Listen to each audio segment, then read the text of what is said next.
¿Fue con un himno? Ah, no, fue con un amanecer, ¿no? ¿No? Contalo, Fabián, contalo. Teníamos 18 años, tenemos 59, 58, así que ha pasado un poco de tiempo, 40 años, así que es lógico que no me acuerde de los detalles. ¿Cómo fue? Contalo, Fabián. Bueno, yo estaba apartado de los caminos del Señor y uno estaba ahí, siente el sol.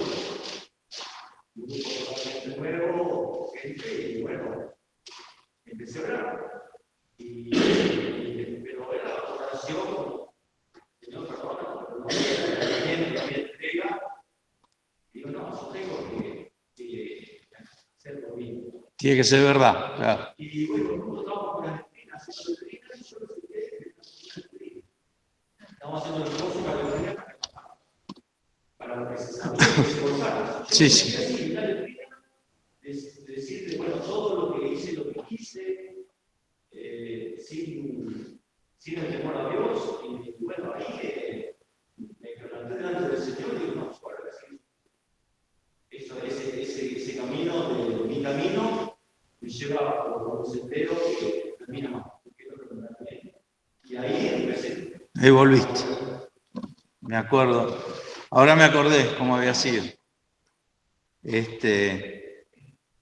Así que bueno, ahí tenemos, en el caso de Fabián, bueno, la misericordia del Señor hablándole, pero también muchos casos de recordar los himnos. Recuerdo una vez leí una historia sobre un gran autor de himnos, que tenemos varios en nuestro himnario, en la guerra en Estados Unidos, en la secesión, estaban los del norte contra los del sur luchando, y se llamaba Ira Sankey, este hombre, era cantante y compositor cristiano, y estaba de guardia, lo que mandaba el ejército, y había uno apuntando para matarlo, uno del bando contrario, y este hombre en medio de la noche se puso a cantar, como acostumbraba, porque ese era su don.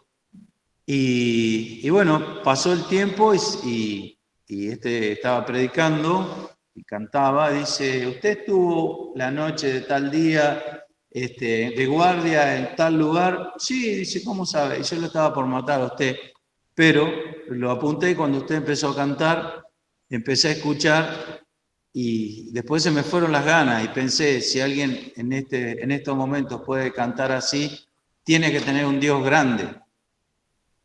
Y le salvó la vida y después se convirtió. Miren el testimonio de lo que puede hacer un hombre entregado a Dios con un don como ese, ¿no es cierto?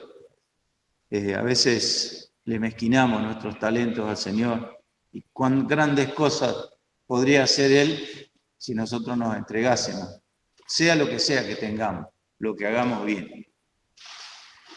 Y los invito, hermanos, a leer el capítulo 27 del libro de los Hechos, que para mí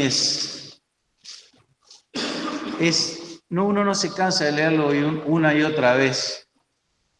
Y el capítulo 27 de los Hechos nos relata el viaje de Pablo a Roma.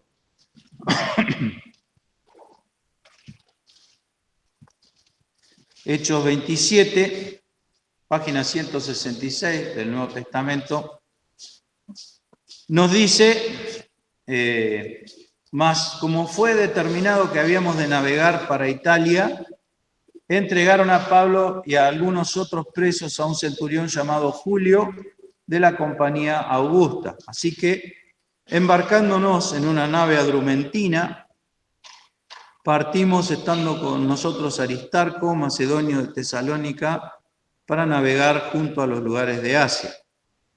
Y otro día llegamos a Sidón y Julio, tratando a Pablo con humanidad, permitióle que fuese a los amigos para ser de ellos asistido. Y haciéndonos a la vela desde allí, navegamos bajo de Cipro, porque los vientos eran contrarios. Y habiendo pasado la mar de Cilicia y Panfilia, arribamos a Mira, ciudad de Licia. Y hallando allí el centurión, una nave alejandrina que navegaba a Italia, nos puso en ella. Y navegando muchos días despacio, y habiendo apenas llegado delante de Gnido, no dejándonos el viento, navegamos bajo de Creta junto a Salmón y costeándola difícilmente, llegamos a un lugar que llaman Buenos Puertos, cerca del cual estaba la ciudad de Lasea. Y pasado mucho tiempo y siendo ya peligrosa la navegación, porque ya era pasado el ayuno, Pablo amonestaba diciéndoles: varones, veo que con trabajo y mucho daño, no solo de la cargación y de la nave, más aún de nuestras personas, habrá de ser la navegación. Vamos a leer hasta aquí. Vamos a recordar en el capítulo 26, versos 31 y 32, que dice: como se retiraron aparte, hablaban los unos a los otros, hablando de las autoridades, del rey, el presidente.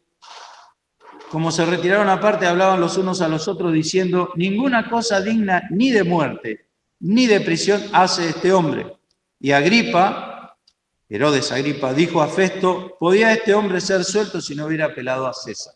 Así que aquí vemos, recordando nuestra lección del domingo pasado, el capítulo 26 y anteriores, que Pablo testifica delante de los reyes, tal como le había dicho el Señor al llamarlo, y ellos ven que Pablo verdaderamente no ha cometido ningún delito y les testifica, al punto que el rey Herodes casi se convierte. Por poco me persuades a ser cristiano. Y como él había apelado a César, justamente no tenían otro remedio que, en vez de soltarlo, llevarlo preso a Roma.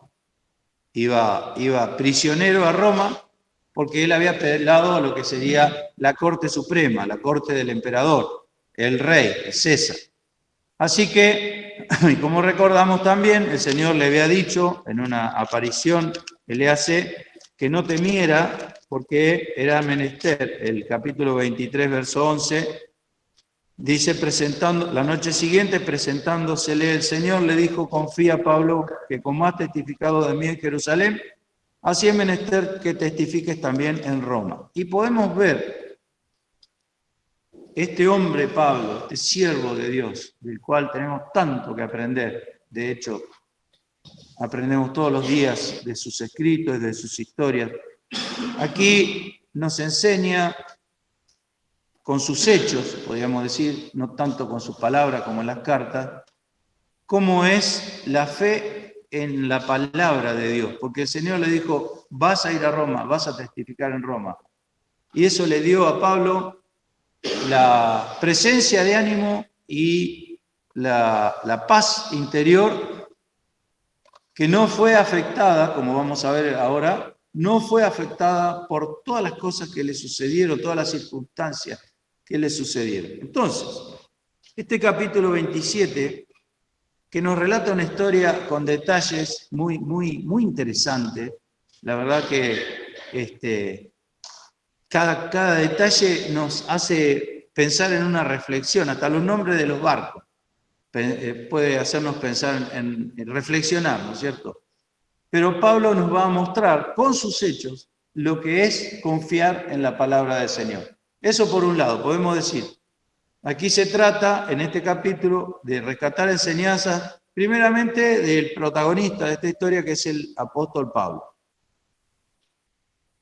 En segundo lugar, podemos ver al verdadero protagonista de todas las historias de la Biblia, que es el Señor Jesús, acompañando a sus siervos, estando presente siempre con ellos y hablándole la palabra en el momento oportuno.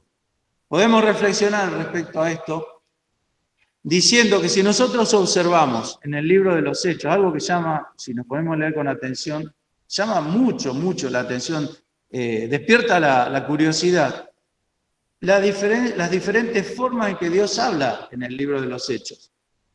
Porque vemos, por ejemplo, al profeta Agabo, ¿se acuerdan de Agabo? Que viene como un profeta del Antiguo Testamento a hablar por espíritu y dice la voluntad de Dios. Por otro lado, vemos en la iglesia de Antioquía, ha aparecido bien al Espíritu Santo y a nosotros. Ahí tenemos a Dios hablando de otra manera. El Espíritu Santo.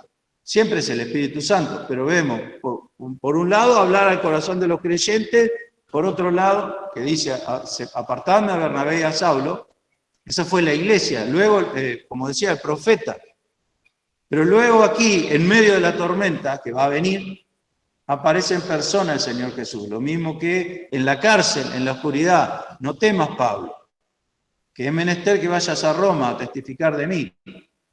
Así que vemos, y esto es una reflexión que tenemos que tener siempre presente.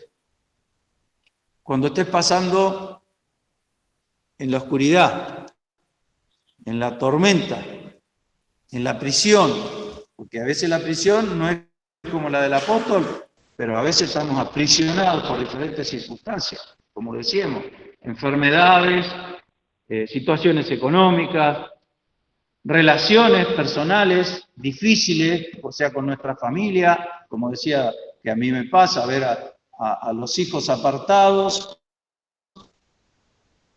Ningún creyente quiere ver a sus hijos apartados, oramos por ellos y confiamos en las promesas del Señor de que esta situación de los hijos que están rebeldes es una situación provisoria, que van a volver conforme a la promesa del Señor. Yo salvaré a tus hijos.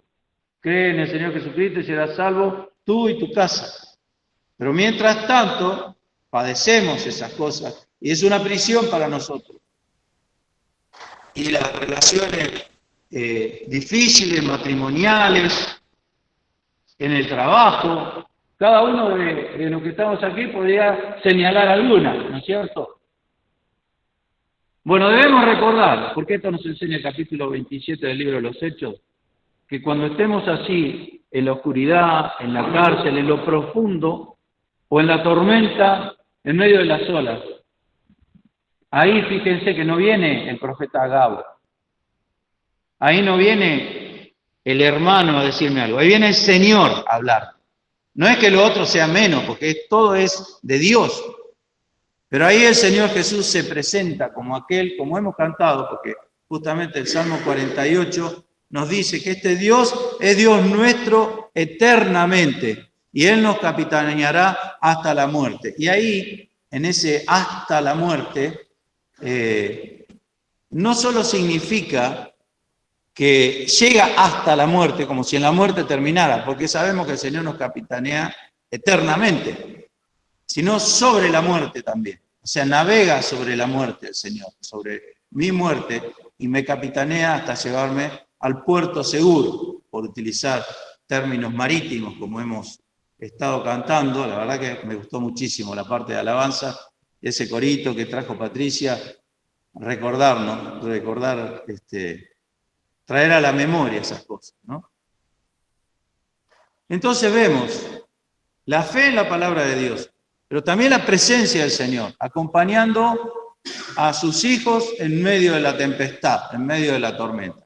Si nosotros fuéramos a definir, por ponerle un título a este capítulo habla de un naufragio, habla de un fracaso, ¿no? Pero habla de un naufragio físico. El apóstol Pablo decía que algunos naufragan de la fe. Ese es el naufragio que tenemos que evitar. Para eso el Señor nos acompaña. Hicieron naufragio de la fe, algunos. Pero aquí se trata de un naufragio y podemos ver que muchas veces, hermanos, y esto es muy importante, que lo aprendamos y lo sepamos, que las cosas nos vayan mal y que en algún aspecto de nuestra vida naufraguemos, o naufraguemos en todos los aspectos de nuestra vida, como pasa en este capítulo, es la voluntad de Dios y es lo que Dios quiere. Y cuesta, ¿no? ¿Cómo que el Señor quiere que yo naufrague? Y sí, muchas veces el Señor permite que haya un naufragio en mi vida, para que yo aprenda, porque en el naufragio se aprende más que en el mar calmo. Si nosotros imaginásemos este barco navegando en un mar sereno hasta Roma, no habría capítulo 27 del libro de los Hechos. Un versículo mencionaría, como en otros lugares, fueron de acá hasta acá. Como comienza, ¿vieron? Dice, fueron a este lugar, fueron a este otro, fueron a este otro. No hay historia que contar ahí, pero cuando viene la tempestad y el naufragio, ahí la cosa se pone interesante. Ahí es donde Dios aparece en todo su poder. Ahí es donde Dios se muestra como Dios. Ahí es donde el Señor se muestra acompañando. Y como decía, tenemos por un lado la experiencia del apóstol Pablo, tenemos por otro lado la presencia del Señor Jesús guiando todas las cosas. Tenemos a este centurión llamado Julio, de la compañía Augusta, que aparece aquí como aquel que manejaba la guardia, que llevaba a los prisioneros. Y tenemos la experiencia de Julio, desde que comienza hasta que termina el capítulo. Tenemos a Lucas y a Aristarco, que van. ¿Por qué están en el barco Lucas y Aristarco? ¿Qué les parece a ustedes? ¿Por qué están? ¿Por qué, Carlito? Acompañando a Pablo. No hay otra razón, ellos no estaban presos. Ahora fíjense, Pablo, ¿por qué está preso? Por ser cristiano. Lucas no era cristiano, Lucas está escribiendo este libro. Aristarco había venido desde Macedonia, desde Europa a Jerusalén, acompañando a Pablo. ¿Qué razón movía a estos hombres para estar en ese barco? El amor fraternal. No hay otra definición.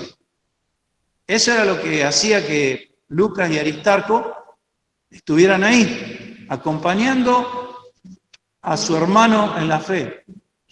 Así que también ahí vemos experiencias distintas. Y la experiencia de que uno está encadenado, está bien, en este momento está encadenado no porque lo consideren culpable, sino porque ha apelado a César, lo cual está dentro de la voluntad de Dios, porque Dios quería que fuese a testificar allá.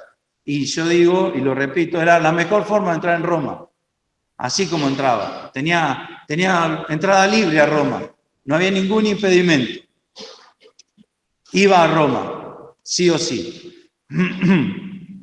Pero también, bueno, como digo, tenemos la experiencia de Lucas, tenemos la experiencia de los otros hombres que estaban en el barco, fueran los presos, los marineros y los pasajeros de los barcos en los cuales se embarca. Y podemos ver también a otro personaje, del cual no ignoramos sus maquinaciones, que se daba cuenta que si Pablo llegaba a Roma, era como que le tirara una bomba atómica, porque iba a predicar el Evangelio y se iba a convertir un montón de gente. Entonces, ¿qué está haciendo el diablo? Está tratando de que no vayan a Roma, está tratando de ir en contra de la palabra de Dios. Y como pasa siempre, en este y en otros casos similares, le salen mal las jugadas y el Señor con esos ataques multiplica más su palabra, como vamos a ver, y el testimonio de los creyentes hace que la gente se convierta. Para eso, se necesita, como vemos en el apóstol, una presencia de ánimo y una fe inquebrantable en el Señor, porque imagínense, porque no era nada fácil ir encadenado, ir preso, ir sujeto. Se necesita la presencia de ánimo para decir, bueno, esto es la voluntad de Dios, así que si Dios me está permitiendo esto es lo mejor, porque Dios lo está permitiendo. Si no, lo impediría. Así que, Pablo, miren, vamos a ver ya con los textos la experiencia de Pablo. Versículo 9. Pasado mucho tiempo y siendo ya peligrosa la navegación.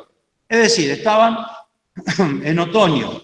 Nos dice, este versículo nos va a decir que estaban en otoño. Recordemos que en el hemisferio norte las estaciones son diametralmente opuestas a las nuestras.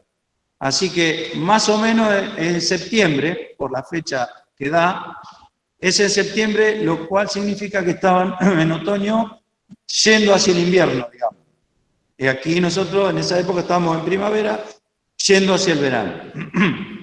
En ese momento, en ese tiempo, el clima en el mar Mediterráneo se pone muy complicado, como también Lucas lo va a contar acá, como algo natural, como algo que ellos lo saben porque viven ahí. Viene un viento del este que se llama Euroclidón, que creo que significa algo así como agitador de las olas, la palabra esa, Euroclidón, como dice aquí, y es, como su nombre lo indica, es un viento fuerte que bate el mar y hace peligrosa y a veces imposibilita la navegación. Entonces los barcos durante ese tiempo, ese periodo de tiempo, esa época del año, quedan quietos por meses hasta que empieza el buen clima, en esa época, ¿no? Estamos hablando, ahora navegan en todos los mares los barcos. Pero en esa época los barcos eran así. Y otra cosa que nos relata este capítulo es que los barcos bordeaban la costa, daban toda la vuelta para llegar de un lugar a otro. No cruzaban derecho el mar. ¿Por qué? No resistían. Hay naves alejandrinas, venían de Egipto, bordeando todo hasta llegar a Italia. Daban toda la vuelta, bordeando el mar. Y esta nave adrumentina, a la cual ellos subieron primero, paraba ahí porque Adrimento es un lugar en lo que sería Asia Menor, en Turquía actual. Así que ahí terminaba su viaje. Entonces toman la nave alejandrina para llegar, que iba a Roma, cargada con trigo. Entonces dice, volviendo al versículo 9, pasado mucho tiempo y siendo ya peligrosa la navegación, porque ya era pasado el ayuno, ahí nos da la fecha, el ayuno al cual refiere es lo que se llama el Yom Kippur, el día del ayuno nacional de Israel, el día del perdón también se llama. Es un día específico, el 10 del séptimo mes del calendario hebreo, en donde, si ustedes quieren saber dónde está en la Biblia, está en Levítico, capítulo 23, verso 27. Dice, era un día que todo el pueblo de Israel hacía ayuno nacional, hace hasta el día de hoy, y es un sabbat, es un día que separa toda actividad. Y era pasado el ayuno, es decir, que ya habían entrado en otoño profundo como para ir al invierno, lo cual hacía peligrosa la navegación. Vemos que Lucas nos va dando pinceladas para que nosotros nos ubiquemos en las costumbres de aquella época y lo que sentían en el corazón los hombres cuando estaban en sus actividades. Por eso hace tan interesante este capítulo, ¿no? Descubre un montón de cosas. Era ya pasado el ayuno, y miren la actitud del siervo de Dios. Pablo amonestaba, es un preso. Está sujeto a la guardia de los soldados romanos. Hay 276 personas en el barco, nos va a decir más adelante Lucas. Pablo, ¿qué hace? Amonesta, diciéndoles, varones, veo que con trabajo y mucho daño, no solo de la cargazón, o sea, lo que llevaba la nave, y de la nave, más aún de nuestras personas, habrá de ser la navegación. Esto se va a poner complicado, deberíamos parar en un puerto, invernar allí y luego seguir a Roma. Eso sería lo prudente y eso es lo que Dios le mostraba a Pablo. Más el centurión, verso 11, creía más al piloto y al patrón de la nave que a lo que Pablo decía. Luego podemos ver en el verso 21. Dice, entonces Pablo, habiendo ya mucho que no comíamos, puesto en pie en medio de ellos, dijo, fuera de cierto conveniente, oh varones, cuando ya se vino la tormenta, haberme oído y no partir de Creta y evitar este inconveniente y daño. Mas ahora os amonesto, el preso, el que está encadenado, mas ahora os amonesto que tengáis buen ánimo porque ninguna pérdida habrá de persona de vosotros, sino solamente de la nave, porque esta noche ha estado conmigo el ángel del Dios del cual yo soy y al cual sirvo, diciendo, Pablo, no temas, es menester que seas presentado delante de César, y he aquí Dios te ha dado a todos los que navegan contigo. Fíjense lo que es la fe en el Señor, la fortaleza que da el Señor. No solamente está preso injustamente, sino que ahora se viene una tremenda tormenta. ¿Cuál es la actitud del creyente, del siervo de Dios? Amonesta, sigue, como dijo también, dice, todo lo puedo en Cristo que me fortalece. En las buenas y en las malas, todo lo puedo. Yo estoy preso, pero la palabra del Señor no está presa. Verso 31. Pablo dijo al centurión y a los soldados, si estos no quedan en la nave, vosotros no podéis salvaros. Parece que era el capitán de la nave, el apóstol. En realidad, el que era el capitán es el Dios nuestro, que nos capitaneará hasta la muerte. Verso 33. Como comenzó a ser de día, Pablo exhortaba a todos que comiesen, diciendo, este es el 14º día que esperáis y permanecéis ayunos no comiendo nada, Por tanto, os ruego que comáis por vuestra salud. Verso 35. Y habiendo dicho esto, tomando el pan, hizo gracias a Dios en presencia de todos, y partiendo comenzó a comer. Entonces todos, teniendo ya mejor ánimo, comieron ellos también. Este hombre está encadenado, está sujeto a los soldados romanos, pero realmente, humanamente hablando, es el que está dirigiendo la nave en medio de una tormenta. Fíjense lo que es la fe en la palabra del Señor. ¿Cuánto tenemos que aprender? Porque realmente nosotros no pasamos a este tipo de situaciones. Quizás Dios no las permite porque no tenemos la fortaleza suficiente. Pero este hombre confía en el Señor y está tranquilo en medio de la tormenta. Puedes tener paz en la tormenta, en medio de la tormenta, confiando en el Señor. Y ahora yo tengo que aplicarlo a mi vida. ¿Cómo son mis tormentas? ¿Cómo las paso yo? Porque yo les digo, hermano, a mí me ha tocado pasar tormentas y las pasé a los gritos, en el sentido figurado, ¿no? Quejándome, ¿por qué me permite el Señor esto? ¿Por qué? ¿Por qué? ¿Por qué? Cuando el Señor quizá nos pone en medio de la tormenta para que hagamos esto que hacía el apóstol Pablo, para demostrar la fortaleza que da el Señor. Cuando se termina la fuerza humana, empieza la fuerza del Señor. Lo dijo Pablo también.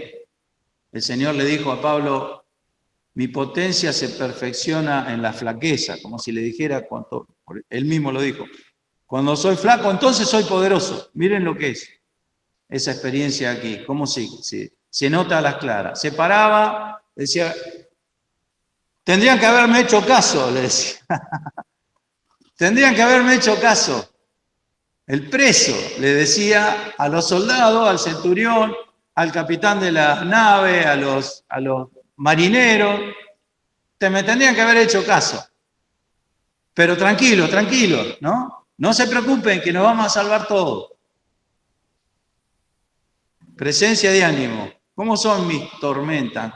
¿Cómo son mis naufragios? A veces nos toca naufragar, perderlo todo, sea lo que sea que perdamos. Aquello que dábamos por sentado ya no lo tenemos. Aquello que lo cual hasta a veces confiamos, no lo tenemos más. Para que aprendamos a confiar en el Señor. Por eso el Señor llevó a su pueblo al desierto en la antigüedad. Ahí no había nada en qué confiar, solo había que mirar para arriba y esperar en el Señor. Así nos toca a veces pasar las experiencias. Perdemos. Parece como que, permítame la expresión, nos ganaran por goleada. Parece que todo está mal. Pero es Dios que nos está arrancando las ramas, nos está haciendo una poda para que demos fruto. Porque si no somos como la higuera, aquella que maldijo el Señor. Somos pura hoja. ¿Para qué sirve la hoja? Un poco de sombra nada más, para el que está ahí. Pero no hay fruto, no hay nada. Así que el Señor a veces nos pone en esta situación. Aquí nos enseña el apóstol lo que es la confianza en el Señor y creer en su palabra. Verso 11. Mas el centurión creía más al piloto y al patrón de la nave que a lo que Pablo decía. Aquí tenemos un problema con Julio. Julio va a tener una experiencia que lo va a llevar desde esto a creer en el Señor. Al igual que los marineros, los presos, todo, porque dice el Señor le ha dado a todos, le dio a todos se convirtieron. Fíjense, ¿no? Arrancaron con 2 o 3 creyentes, Lucas, Aristarco y Pablo, y cuando termina el viaje hay 276 creyentes, de 3 a 276. Verdaderamente el Señor le dio vuelta la situación al diablo que quería matarlos a todos, quería que no fueran a Roma. Ya llegaron con 273 creyentes más de los que salieron. Así que confiemos en el Señor, Él no ha perdido jamás una batalla. Es el verdadero vencedor, el victorioso. Y no es que se le dio, como al anticristo, que ganase, se le permitió que ganase. El Señor ganó en buena ley y en su extrema debilidad. Venció a todos. Bendito Señor que hizo esto por nosotros. El centurión creía más al piloto y al patrón de la nave que a lo que Pablo decía. Y aquí podemos hacer un traslado, hermanos. y pensar en este barco en el cual iba tanta gente, como bien hemos cantado, la nave evangelista. Podemos pensar en cómo es nuestra vida, porque nuestra vida también es una especie de barco que atraviesa el mar. En este caso no lo atravesaba, iba por la orillita, porque no resistía más que eso. Pero muchas veces en nuestra vida sucede como le pasó al centurión, que nosotros escuchamos más los consejos de los que saben, de los que entienden la cosa, y no lo que, como dice aquí, lo que Pablo decía, que era la palabra de Dios. Obvio, él no conocía, no tenía por qué confiar en un preso teniendo al capitán de la nave. Pero como he dicho muchas veces, y lo vamos a repetir porque esto nos enseña este versículo, a veces se nos pone en la situación en que tengo que decidir, tomar decisiones respecto a mi vida. Y por un lado está el consejo de Dios. Esto va a ser difícil, le dijo Pablo. La carga de la nave y nuestras personas.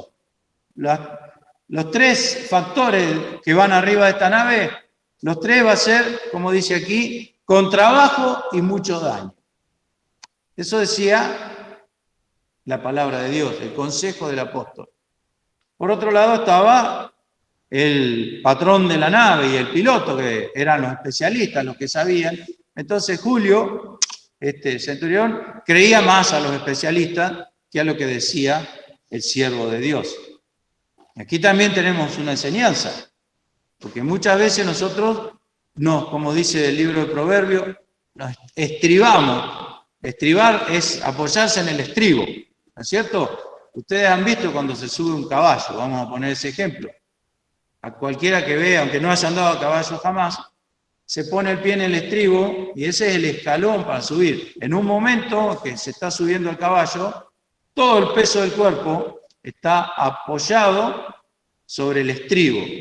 ¿Y qué dice el proverbio? No estribes, no apoyes todo ¿en qué? En tu prudencia, en tu propio conocimiento, en aquello que marca la lógica humana. El centurión creía más al piloto y al patrón de la nave que a lo que Pablo decía. Esa suele ser, muchas veces, en algunos aspectos de nuestra vida, la definición de nuestra mentalidad. A veces la Biblia dice una cosa y la gente o las circunstancias dicen otra. ¿A quién le creo yo? Pareciera que no, si esto es lo que decían estos hombres. Vamos a llegar, tranquilo que acá hay gente que sabe, gente experimentada. Miren cómo terminaron. Y dice el verso 12, y no habiendo puerto cómodo para invernar, muchos acordaron pasar aún de allí por si pudiesen arribar a Fenice e invernar allí, que es un puerto de Creta que mira al nordeste y al sudeste. Creta es una isla que está ahí en el medio del recorrido para llegar a Italia. Entonces, bueno, no estamos cómodos. Aquí tenemos otro criterio.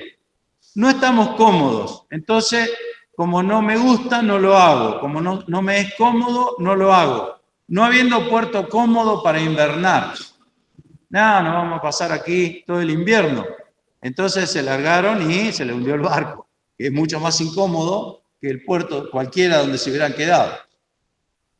También aquí tenemos otros criterios, porque estos son los criterios de la gente. No olvidemos que aquí Lucas nos está relatando lo que ellos pensaban, que luego, con la experiencia y la amonestación y la exhortación del apóstol Pablo, ellos van cambiando esa mentalidad. Y nosotros también la tenemos que cambiar, porque el Evangelio irrumpió en nuestras vidas, como la vida de todos hombres, y ahora hay una nueva manera de pensar. Hemos crucificado la carne con sus deseos y nuestra sabiduría humana y nuestra lógica humana, que, tenemos que usar el sentido, el buen sentido, pero tenemos que basarlo en lo que dice Dios. No hay puerto cómodo, entonces listo, no lo hago. Esta es la mentalidad actual. Si no te gusta o no te resulta cómodo, listo, no lo hagas. Y la Biblia no dice eso. La Biblia dice que tengo que hacer lo que me conviene y no lo que me gusta o lo que me resulta cómodo. Y lo que me conviene lo dice Dios. Y vamos al ejemplo más claro. El Señor me llama a tomar la cruz. Nadie está cómodo crucificado, se los puedo asegurar.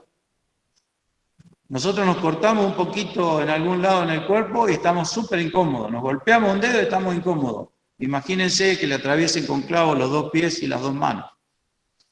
Nadie va a estar cómodo crucificado. Y a eso nos llama el Señor. Entonces, buscar comodidad, o como dice también, las comodidades temporales del pecado, no es la línea de pensamiento que Dios nos propone. Entonces pensemos en esto, porque a veces no estoy cómodo y me voy, no estoy cómodo y lo dejo de hacer, no estoy cómodo y corto relaciones, porque no estoy cómodo. Y el Señor en ningún lado dice que voy a estar cómodo. Es más, dice voy a tener aflicción en este mundo.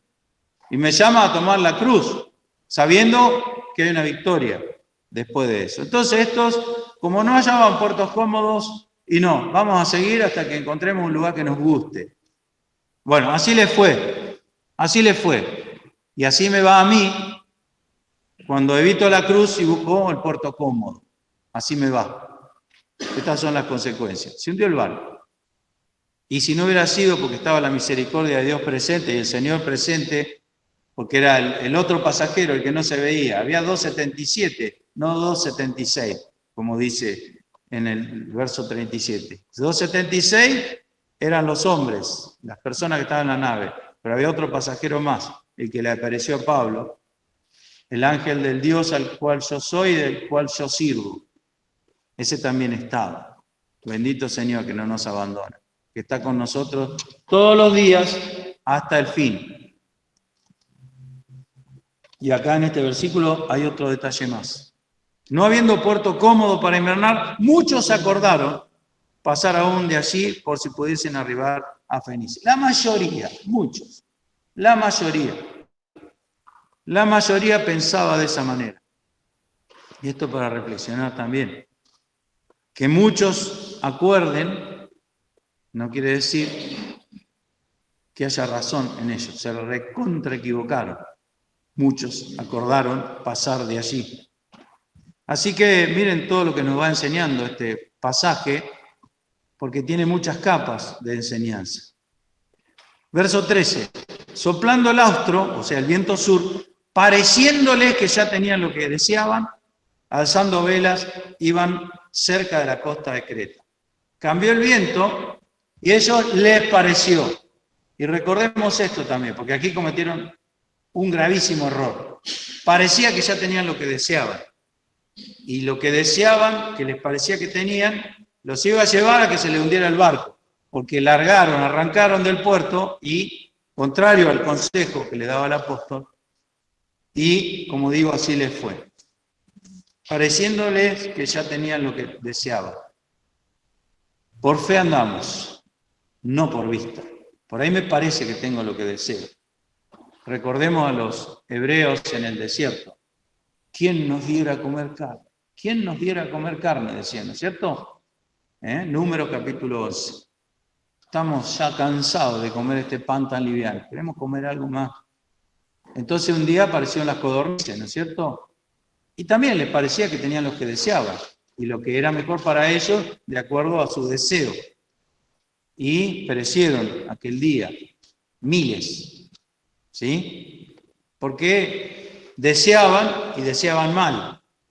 Entonces yo tengo que ver todas estas enseñanzas que me dan estos versículos, este naufragio, esta navegación dificultosa, porque yo hay conceptos que no los tengo que aplicar. Los especialistas, la comodidad, la mayoría, el parecer, que ya tengo lo que deseo. ¿Cuántas cosas, no es cierto?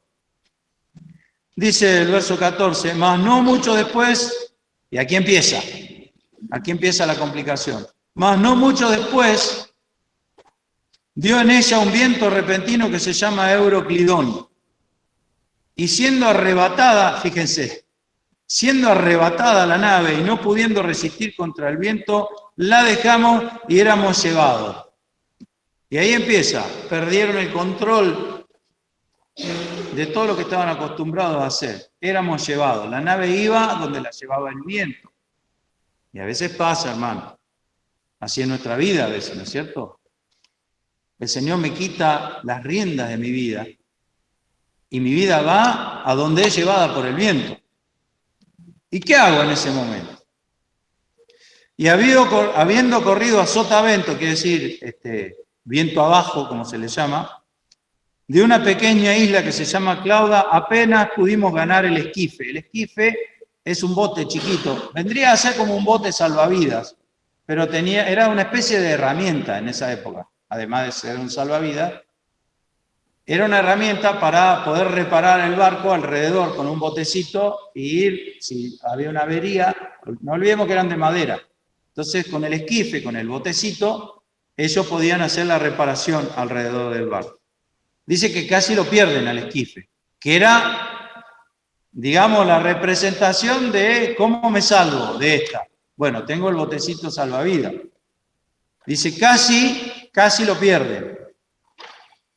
Apenas pudimos ganar el esquife, el cual tomado usaban de remedio ciñendo la nave, es decir, la nave se les iba cargada, no olvidemos, 276 personas más el grano que llevaban. Iba pesada la nave, entonces con las olas se empezaba, ¿qué hacían? Se empezaba a abrir, entonces la ceñían, la ataban para que no se reviente. Así que eso lo hacían con el botecito, con el esquife. El cual tomado usaban de remedios, ciñendo la nave y teniendo temor de que diesen en la sirte, abajadas las velas, eran así llevados. O sea, velas las cerraron para que el viento no los llevaba más. ¿Y qué es la sirte? Es un banco de arena. Tenían miedo de encallar en la arena, porque hay lugares en el mar, en esa zona, que de hecho en África hay una ciudad que se llama Sirte. Es un banco de arena que se forma en el fondo del mar y que los barcos, como sabemos, se traban ahí, se encallan y se rompen con las olas. Entonces dice que con el botecito usaban de remedio, o sea, estaban haciendo todo un esfuerzo para evitar el naufragio, para evitar la rotura, para que no se cumpliera lo que le dijo Pablo al principio, que va a ser con la carga, con la nave y con las personas, mucho daño y mucha dificultad. Así que también aquí tenemos, usando de remedio, tratando de emparchar, de salvar lo que tengo, mas siendo atormentados de una vehemente tempestad, al día siguiente alijaron. ¿Qué quiere decir alijar? Es lo mismo que aligerar. ¿Qué es alijar o aligerar? El barco empezó a tirar las cosas al mar. Entonces empezaron a despojarse, miren esto, esta es una historia súper interesante, hermano. Empezaron a despojarse de las cosas que consideraron en ese momento que tenían menos valor, porque la tempestad hacía que si ellos trataban de guardar todo eso, se hundiera el barco. Entonces alijaron. Al tercer día, nosotros con nuestras manos arrojamos los aparejos de la nave. Piensen en esto, lo que produce esta tempestad, y pensemos en nuestra vida. A veces nos quejamos de cosas que, ¿no es cierto? Cuando estamos llenos nos quejamos de todo. Pero hay momentos en que viene la tormenta. Y entonces yo tengo que empezar a pensar qué es lo que es importante para mí y qué es lo que no. Los aparejos de la nave, al mar. Esto no me sirve, al agua. Me empiezo a despojar. Eso es lo primero, como decía, es como una poda. Como si agarráramos un árbol y le cortábamos todo lo que, esto está de más, esto está de más, esto está de más. Eso empezaron a hacer. Bueno, la tempestad les provocó eso.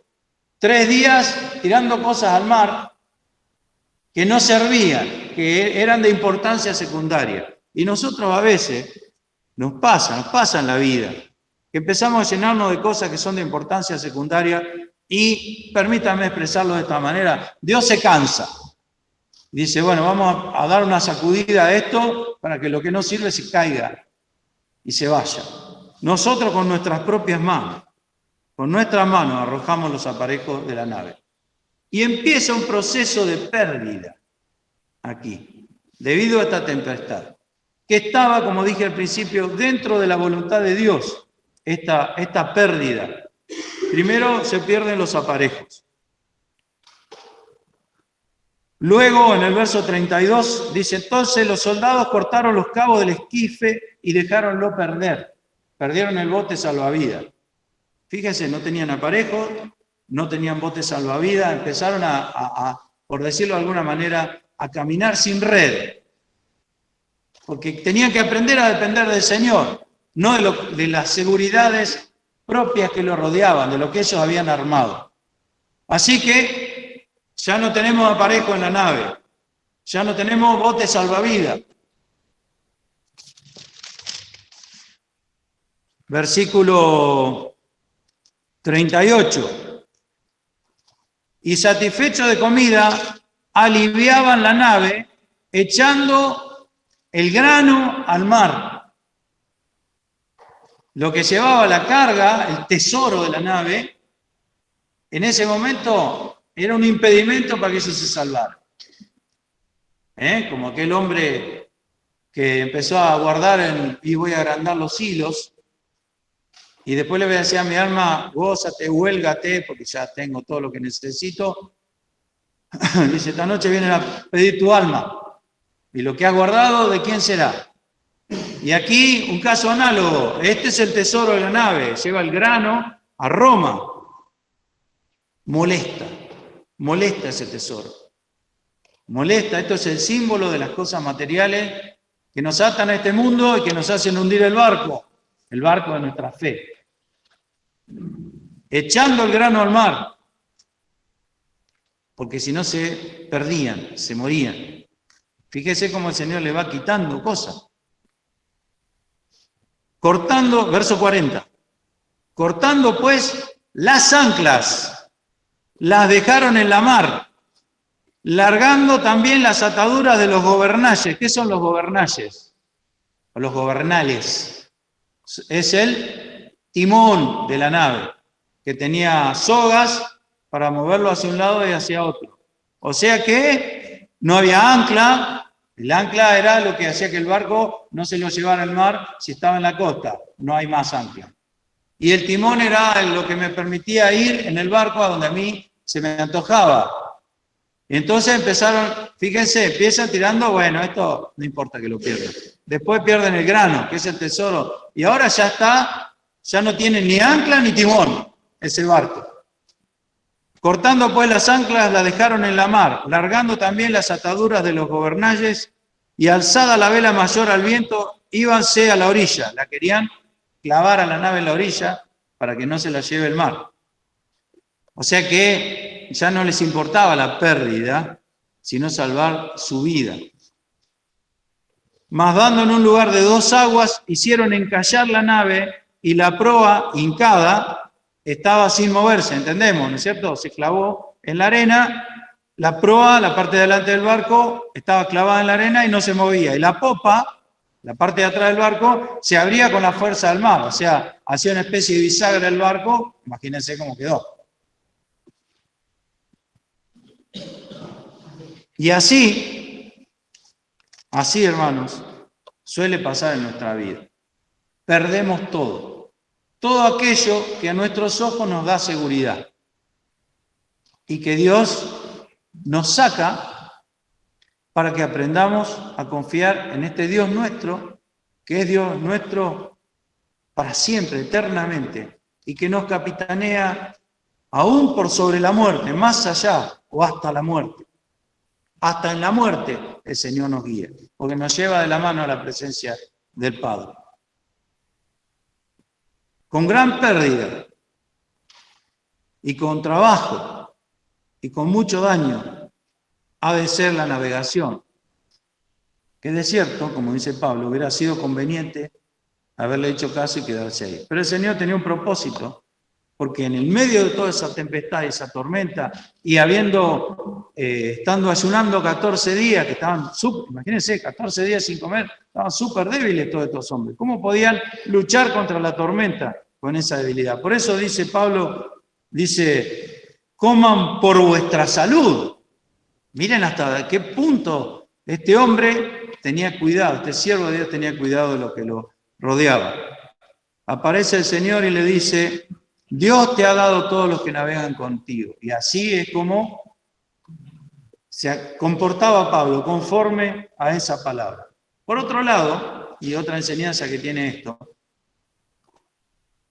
dice en el verso 9 que hemos leído que era ya pasado el ayuno. Había un ayuno, que era el ayuno del pueblo hebreo, el Yom Kippur, el día del arrepentimiento, que prefigura en lo que es la historia que viene, vamos a decir, en la escatología, el retorno, el día de las trompetas es el día del arrebatamiento, todo sucede en el primero del séptimo mes, y luego, en el día 10, es el arrepentimiento de Israel.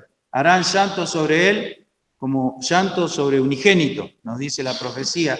Es decir, que Yom Kippur, el día del perdón, el día del arrepentimiento, es el día, proféticamente hablando, en que el Señor vuelve a instaurar su reino milenial y el pueblo de Israel lo reconoce como Mesías. Ese es el ayuno. Pero en el ayuno Dios dice que toda alma del pueblo se tiene que entristecer por sus pecados. Y cualquiera que no lo haga será cortado de entre el pueblo, será quitado, porque si no se arrepiente, no puede estar en la presencia de Dios. Así que Dios lo saca. Así que el día del ayuno es el día que Dios dice que yo tengo que arrepentirme. Y era el pueblo de Israel, o sea, eran creyentes, no era gente de afuera, que también se tienen que arrepentir de su pecado. Pero aquí habla de nosotros para hacer la aplicación espiritual. El día del ayuno es el día en que yo me tengo que arrepentir de mi pecado. Porque no importa que sea creyente, si yo sé que tengo pecado. No es que los creyentes no pecamos. No debemos pecar. Y si caemos por error, por rebeldía, por lo que fuera, sea cual sea la razón, hay un día que dice aquí es el ayuno, el día del arrepentimiento y el día del perdón. Si no tengo eso, voy a fracasar. Está escrito que voy a fracasar. Porque Dios me va a tratar, como dice el Señor en el Nuevo Testamento, como étnico y publicano, como aquel que no está dentro de las promesas y de los pactos de Dios. Entonces hay un ayuno que Dios dice que tiene que haber. Ahora estos están ayunando 14 días, no un día, 14 días, mucho más complicado que el otro, 14 días en vano. Entonces dice, verso 21, habiendo ya mucho que no comíamos. No solamente no comían, sino que no permitían comer. Luego el verso 33, como comenzó a ser de día, Pablo exhortaba a todos que comiesen diciendo, este es el 14º día que esperáis y permanecéis ayuno, no comiendo nada. Por tanto, os ruego que comáis por vuestra salud, que ni aun un cabello de la cabeza de ninguno de vosotros perecerá. Y habiendo dicho esto, tomando el pan, hizo gracias a Dios en presencia de todos y partiendo, comenzó a comer. Entonces todos, teniendo ya mejor ánimo, comieron ellos también. ¿Nos damos cuenta? Había un día que Dios decía que había que arrepentirse. Y estos están haciendo algo según su propio mérito, según su propio esfuerzo, y están 14 días exigiéndose físicamente para ver si las cosas paran. Y podríamos decir, bueno, ya es demasiado tarde, porque aquel era el día del ayuno. Fíjense todas las veces que habla en este pasaje de comer. O sea, nos está dando una enseñanza la palabra. Tenemos que extraer una enseñanza. Pero aún así, aunque fuera demasiado tarde, porque era demasiado tarde, había pasado el ayuno, hacía mucho, aún así, dice, ni aún un cabello de la cabeza de ninguno de vosotros perecerá. ¿Por qué? Porque está el Salvador ahí.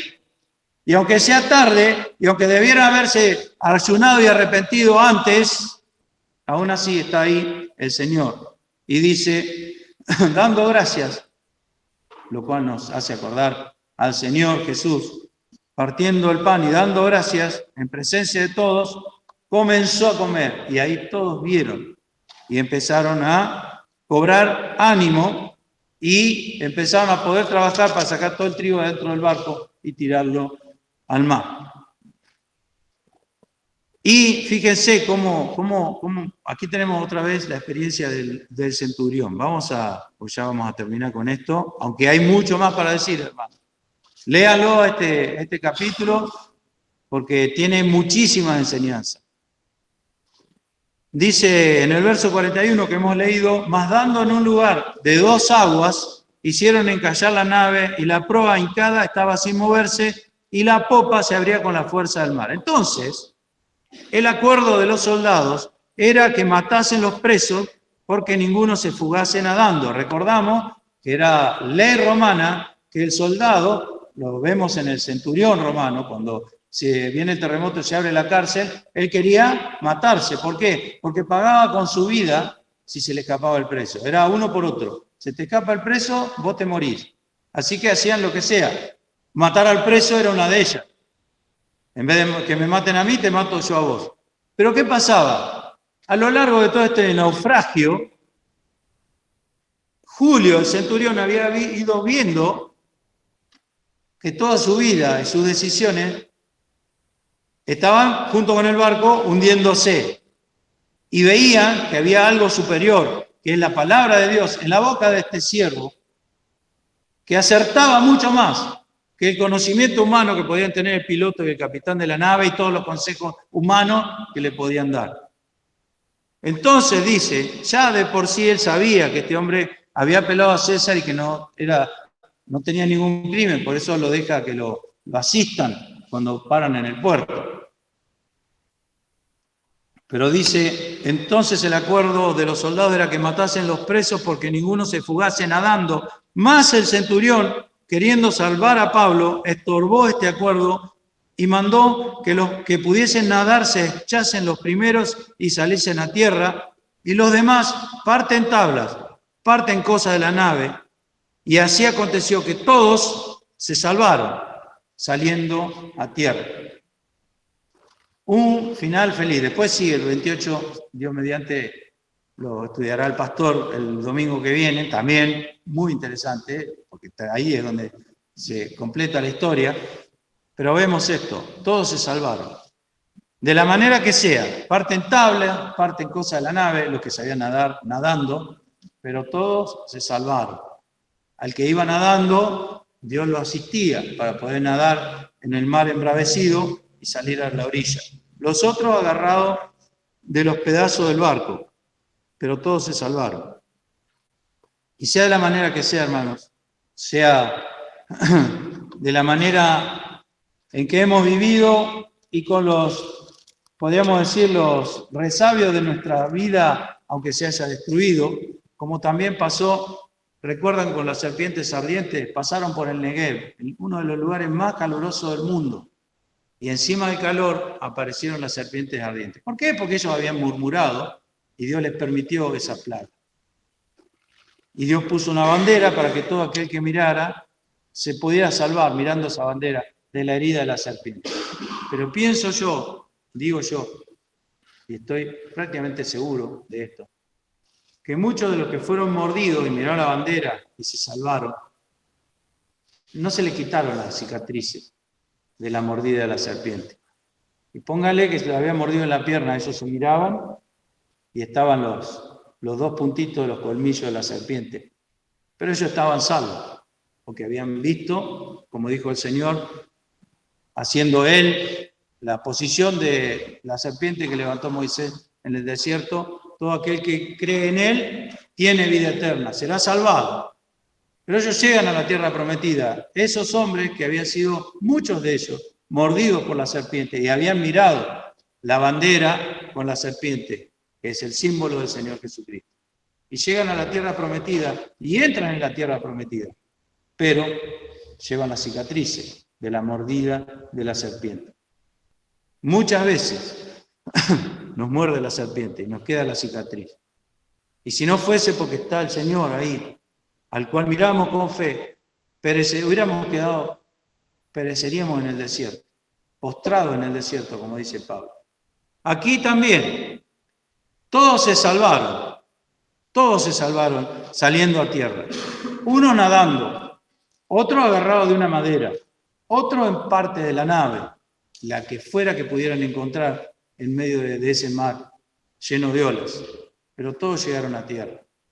El pueblo de Israel que creyó, entró en la tierra prometida, aún con las cicatrices de la serpiente. Y bueno, hermano, ¿en dónde me ha mordido la serpiente a mí? ¿En cuál tabla vengo flotando en el naufragio de mi vida que se ha hecho pedazo y no tengo nada? Miro alrededor y no hay seguridad posible. Solamente la presencia de este Dios, que es Dios nuestro eternalmente y que nos capitanea hasta la muerte. Y como vemos aquí, esto nos enseña que es sobre la muerte, durante la muerte. Y nos lleva al puerto, a la orilla segura. Sea como sea, el Señor nos hace llegar. Pero hermanos, volviendo a la enseñanza del ayuno, ya ha pasado el ayuno. Si estás viviendo mal, viviendo fuera de la voluntad de Dios, ya es hora de que pidas perdón y vuelvas al Señor y ordenes tu vida. Quizá el Señor te ha hecho perder todo. A veces nos hace perder lo material, a veces nos hace perder otras cosas. Aquello que pensamos que es nuestra seguridad. Y vamos largando hasta que quedamos solos nadando. Esa es la voluntad del Señor, aunque no parezca. Esa está enmarcada, esos hechos están enmarcados dentro de la voluntad del Señor, porque el Señor me quiere enseñar algo. Me quiere hablar de su poder, me quiere hablar de la fe en Él, de confiar en su palabra, de mirarlo a Él y no tener ninguna otra seguridad más que mirarlo a Él. Bueno, si estamos en esa situación, debemos recordar esto. Aconteció que todos se salvaron saliendo a tierra. No se perdió ninguno, tal como dijo el Señor. ¿Por qué? Porque estaba el Señor ahí, el buen pastor. De lo que me diste, dijo el Señor, Juan 17, ninguno de ellos se perdió. Excepto, por supuesto, el que estaba preparado para eso, el hijo de perdición. Vamos a terminar acá, hermanos, porque ha avanzado el tiempo. Quiera el Señor bendecirnos. Recordemos estas enseñanzas. Leamos el capítulo 27 del libro de los Hechos una y otra vez, porque tiene esos detalles que nos enseñan tantas cosas. Que el Señor nos bendiga.